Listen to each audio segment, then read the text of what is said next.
আজ আমরা রামপুরে হিন্দু সমাজ উৎসের সাম্প্রতিক কর্মকাণ্ডের আলোকে এক বৈঠকে মিলিত হয়েছি। এই বৈঠক হতে আমরা হিন্দু সমাজ উৎসের বিরুদ্ধে কিছু সিদ্ধান্ত গ্রহণ করেছি, তাহাতে উৎসের পরিবারও সম্মতি প্রকাশ করেছি। নাম্বার 1, আজ হতে উৎসকে আমরা আমাদের সমাজ হতে অবাঞ্ছিত ঘোষণা করলাম। নাম্বার 2, আজ থেকে উৎসের সাথে আমাদের সমাজের সকল সম্পর্ক ছিন্ন করলাম। নাম্বার 3, আমরাও চাই দেশের প্রচলিত আইন অনুযায়ী উৎসের সর্বোচ্চ শাস্তি নিশ্চিত হোক। আমাদের অত্র সমাজে কেউ ইসকনের সাথে সম্পৃক্তি নেই এবং আগামীতেও সম্পৃক্ত হবে না। আমাদের এই সমাজ থেকে ভবিষ্যতে এই ধরনের অনাকাঙ্ক্ষিত ঘটনা যেন না ঘটে সেই বিষয়ে সতর্ক থাকব। উৎসের সাম্প্রতিক কর্মকাণ্ডে আমরা অত্যন্ত লজ্জিত এবং ব্যথিত।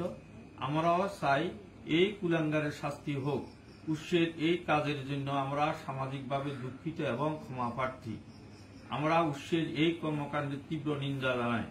আমরা আশা করি এক উৎসের কারণে আমাদের এলাকায় হিন্দু মুসলিম সম্প্রীতি নষ্ট হবে না।